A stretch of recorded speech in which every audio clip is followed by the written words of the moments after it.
Hi everyone, number one Marmaduke fan here. So for the past few weeks, I've done a few videos on Valiant. My comic book store owner saw I bought this one and loaned me two of his personal trade paperbacks of Valiant books to try to get me hooked on Valiant, and I love both of those trade paperbacks. I use it as an example of why we need comic book store owners to introduce people like me who don't care about Valiant to Valiant. This one was recommended to me by another comic book store customer when we talked for like an hour, and I mentioned I was a painter, so he thought I would be interested in this style, and he was right. I love the art style of this, but I'm just not digging the story. And in video after video, there's been this consistent problem that Valiant's just kind of meh. It's like I've seen these concepts before, I've seen these ideas before, and they don't hit you with a hook. If this was a manga, this Rai is like about a space cop in the 41st century in Japan, and it's like RoboCop mixed with Blade Runner. Do androids dream of electric sheep? Future utopia, dystopia, kind of vibe. Judge Dreddy, and you read it and you kind of feel like the 100 stories that had this same feel to them before. If this was a manga, Rai might be like a cute, pretty boy with like giant bunny ears on or something, but then he'd also have some kind of ridiculous personality trait, like he'd sneeze and then he'd turn into an American or something and speak only English, and then he'd sneeze again and he'd turn back into Rai-chan or whatever. My point is that manga, even if it's a little weeby, at least they do something so ridiculous that when you describe it, it feels fresh, it feels memorable. But then this is the variant cover, by the way, from Graham Crackers. Graham Crackers is where I go usually. I'll show my comic book store before I move because it's so wonderful. I want to recommend it, but I don't think I'm going to be saving this comic, even though I dig this painting style. Generally, it does a really good job of conveying to me where I'm supposed to go. This wasn't a good example because I went up here to see his words, and then you realize you're supposed to go down, read this, and then up here. But generally, even though, let's see, I think it's Clayton Crane is doing a lot of kind of interesting panel compositions. This being a weak example, generally I read pretty well and didn't get confused. It's a little verbose and lots of dialogue and kind of Chris Claremont style word balloons full of paragraphs of speech.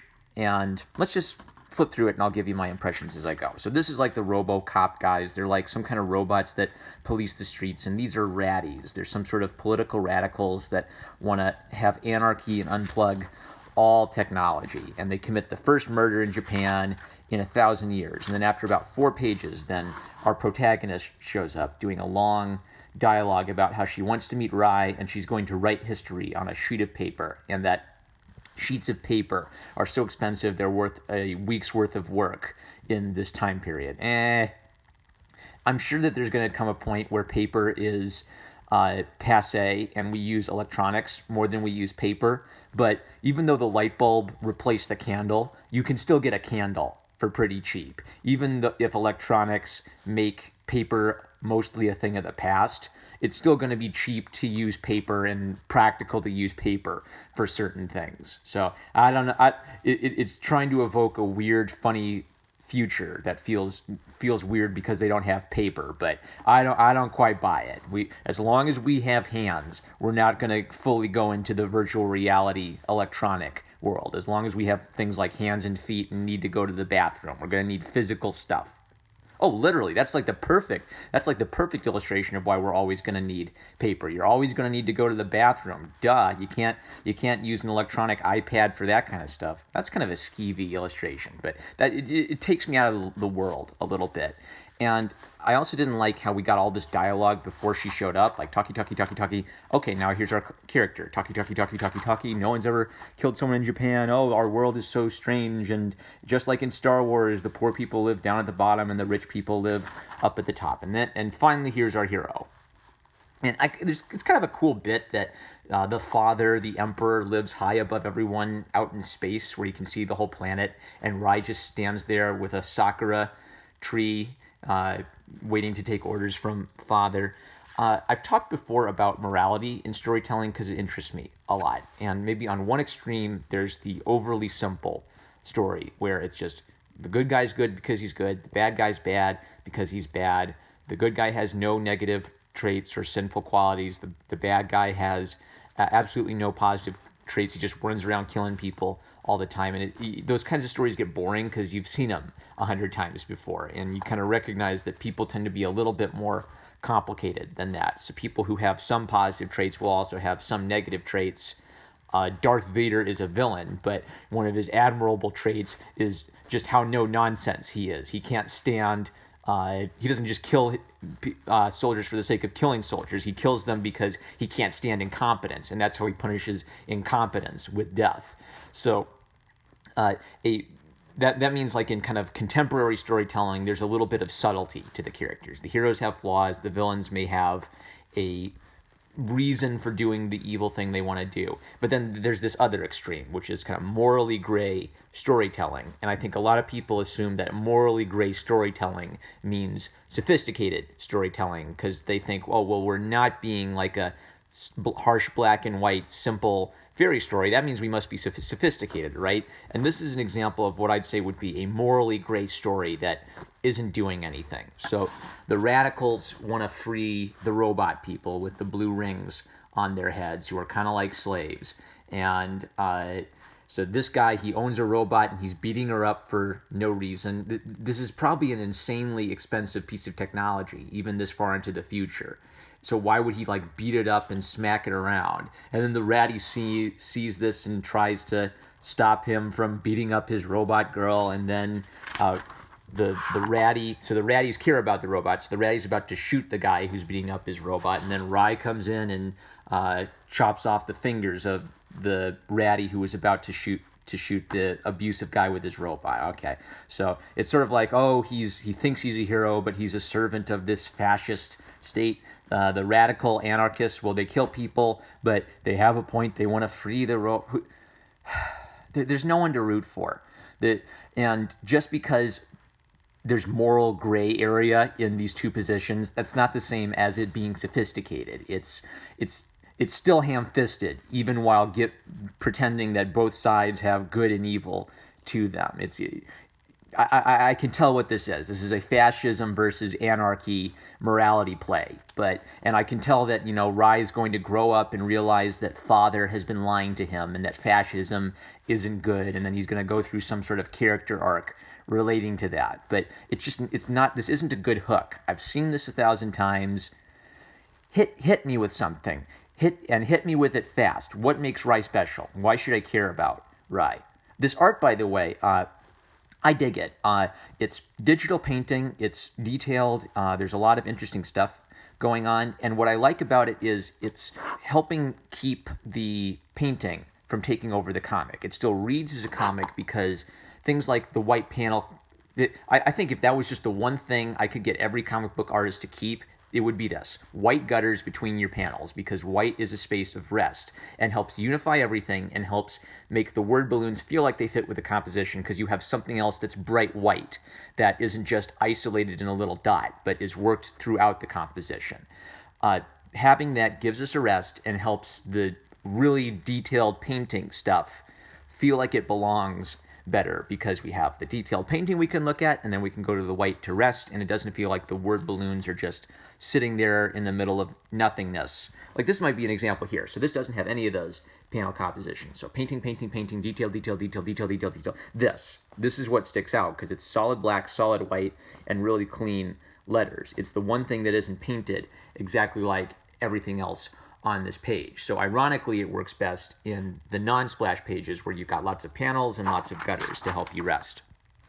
So Rye cuts off the guy's fingers, and then the Ratty blows himself up, I thought that was a really cool painting. The Ratty blows himself up, kind of revealing that they're becoming more radicalized. They're now willing to kill.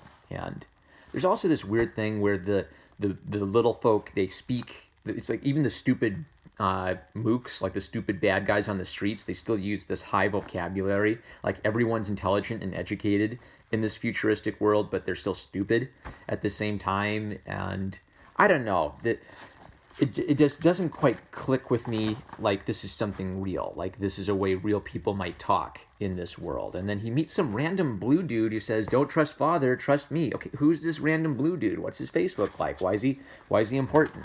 So Rai goes looking around and he meets the girl who was so excited to meet him and write the history of the first murder in Japan in 1,000 years. And Rai sees he gets hurt by touching the dead body, and then the fangirl tries to talk to him, but Rai runs off and then immediately runs into some monster that punches him, and then he starts falling, and then there's this reveal that they're actually in space. The entire city of Japan is this giant space station, and it looks like he's fallen off of it towards planet Earth. So that's the setup. He's probably going to have to get back up to Japan, fight the Ratties, solve the mystery, figure out who's scaring off the kids from the farm with the big scary ghost mask with Scooby-Doo. I would have gotten away with it too if it weren't for you meddling Japanese robot fascist metaphors and turn on father and save the day. I don't know. I do dig the painting, but the story is just so meh. I can't really see myself going out and buying a whole bunch more of these. I'm sorry. So if I were to read more of this, if for those of you who have read Rai, if I read more of this, will it pick up the pace and actually deliver on something for me, or am I in for exactly what I'm expecting? I don't know. But as an opening, not a good hook. Not grabbing my attention and making me want to go out and get more of this. But definitely a lot of respect to Clayton Crane for the artistic delivery on this. And I really do like this cover. It's a little weird because he's got this stripe going down his arm, which seems to interrupt the shape of his arm right here. I might have played around with that, even if that's his costume, and tried to show, I don't know, not have this little sliver of arm here, but I think it's swell seeing sort of this flag motif being used so expressively, and it still works with the painted style because it's not just in one spot, but it kind of spreads all throughout here and then unites him with the background. So that's a pretty cool little bit on a graphic solid color mixed with a realistic painted style. So yeah, it's okay. I can't really recommend it though, unless you unless maybe the Clayton Crane's art is enough to sell it for you. I respect Clayton Crane's art. It's not enough to make me want to buy more of this story based on what I've read. I'm #1 Marmaduke fan. I love you guys. I thought I was going to make some point about Boku no Hero Academia, but I lost it. Zach, go read Boku no Hero Academia. Give the art a chance. Anyway. Oh, I was. Yes, I've been watching it, and I got ahead of where I was in the manga. There's a character in Boku no Hero Academia who kind of represents that sort of anarchist, violent, postmodern worldview really well, and it's done at the level a child could understand it, but it's interesting. It's expressed in an interesting way. So I guess the contrast I was going to make is that Boku no Hero Academia, when it does a bit on fascism versus anarchy, does something interesting with the concept where it's not trying to like make some grand philosophical point. It's just using those ideas in an interesting way that young audiences can understand. When this does a bit on it, it's all subtle and vague and just expecting you to pick up on it. Anyway, yeah, so I want to go read more Boku no Hero Academia. I love you guys. Catch you later.